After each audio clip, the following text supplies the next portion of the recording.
medieval murder tool with a USB port upon it? No, it's the Aiologs sequential shifter. It shifts up, it shifts down, it's small, it's bloody heavy, it goes on your sim rig, and in this video I'm going to tell you what we thought of it. But before we do, why not click the like button? Why not click the subscribe button? And why not question your life choices? For those of you that aren't filthy YouTubers that get sent awesome simulator equipment for free, this will set you back $165 on the Aiologs website. Link is in the description.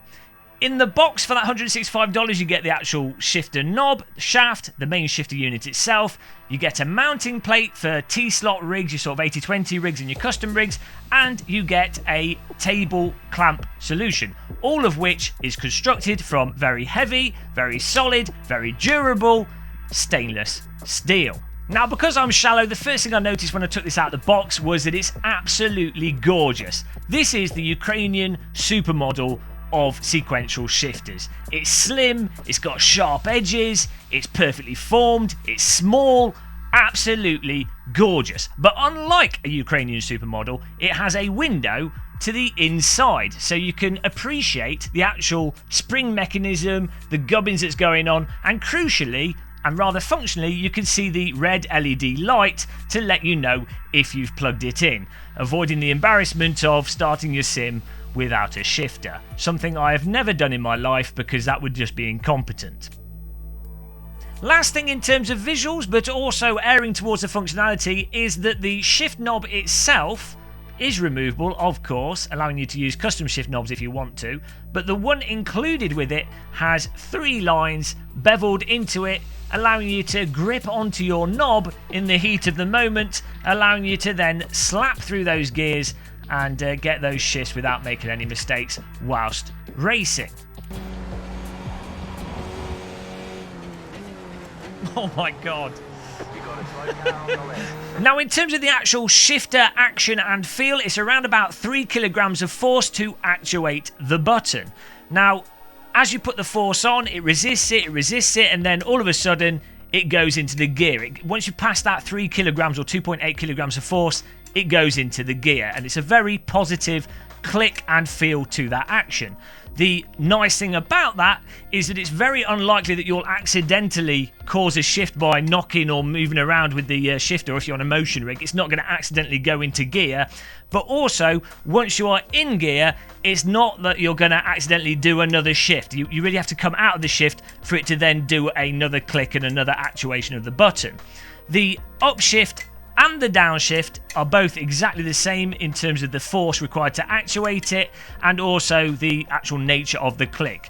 In fact, both shifts are sort of stopped and controlled by the same sort of spring mechanism and the 2 ball bearings on the inside that give it that detent and that actual actuation and very positive click. Now, in terms of left and right movement, i.e. the directions that you don't want it to move, I would say there's like half a mil of play, if that. It's pretty much unnoticeable. In fact, you can't visually see it, but you can slightly feel it in my hand in this situation doing this right here. I've not noticed it on the sim rig, and I would say this is one of the best sequential shifters I've used, in the sense of it literally just being an up and down motion and doing that in a very solid way. Right, now to try and be as critical as possible, I'm going to picture my refrigerator without any milk in it and my cupboards without any tea bags. I'm now distressed, and the worst things with this, which is real nitpicking, the worst things, I would say, the USB port on the back of the device. The placement of it on the back means that it's going to stop you from being able to put other stuff on your sim rig right next to it, and the cable that comes with it sticks out quite a bit, so you have to have clearance for that, and you're probably going to want to use a cable that's got an angle to it, because that'll be better. Really, that's about it. I mean, the other big thing with this would probably be not a fault of the device. It's a sequential shifter. It does what it says it says on the website. It does what it says on the tin. But the fact that this is $165 for 2 buttons, they're very nice feeling buttons. but it is 2 buttons. And at the end of the day, you can just use the sequential flappy paddles on your steering wheel, which if you're competitive will be a faster way to do sequential shifting in a driving simulator or a racing game. That said, you know, obviously if you're buying something like this, it's more about doing that verb of sequential shifting and the sort of experience of doing the sequential shifting.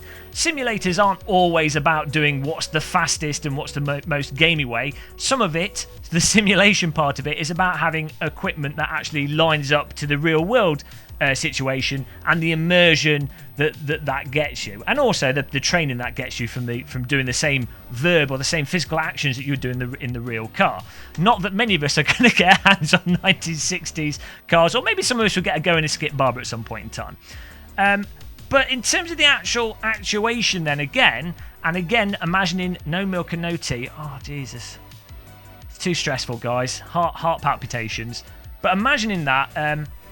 I would say, from my sort of intuition, I've not used a real sequential gearbox in a real car. I've driven a motorbike, but that's different again. But from my imagination, I don't think a real sequential shift in a real car would actually feel like this. This has a real nice clunk to it. It's functioning very well, but it doesn't feel like it's connected to a very long mechanical arm or like a mechanical system, if that makes sense. It does still feel like a very nice positive click, but one that's a very high quality game controller rather than an actual real world sequential shift. Now imagining the fridge fully supplied with green top, red top, blue top, gold top, those are all the milks you can have in your fridge, and a cupboard supplied with Twinings all day breakfast, Lidl's gold blend, not Yorkshire tea.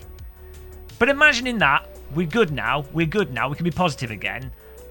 This is an absolutely fantastic shifter. It doesn't necessarily feel like a real car shifter, fine, but it's so nice and sexy, small, compact, and actually functional for what it says that it's supposed to do. You can't really dislike it, I don't think. I mean, if you're on a budget, you obviously wouldn't buy this. If you're looking to just get something for gaming, you wouldn't obviously buy this.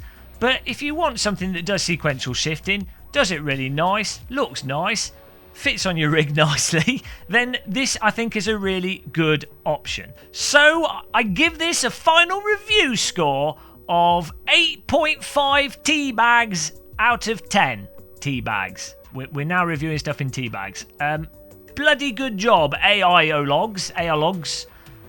Fantastic.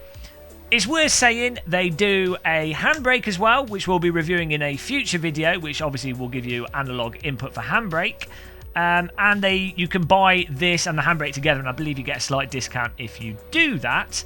I personally have been using this shifter as a handbrake more than a shifter because I'm lazy and I find using the flappy paddles easier than using the sequential shifter, especially whilst live streaming and talking. I don't have the mental power to move my hands and actually do another action. So, for me, I'm more of a flappy paddle guy than a sequential guy. But driving the Skippy with this definitely adds a bit to the immersion, and I think when you drive vintage cars, it's nice to use the proper clunkies to get through those gears. But definitely check out the Aiologs website for their latest prices and other stuff they might be doing. Link is in the description, as I say. Also, remember that we are powered by likes and subscribe. So if you enjoyed this and you found it useful, you know what to do. The buttons are there to be clicked. And finally, if you've got any questions, just drop them in the comments and we'll try and answer them as fast as possible. But until the next one, thanks for watching this, take care, happy tea drinking, and goodbye.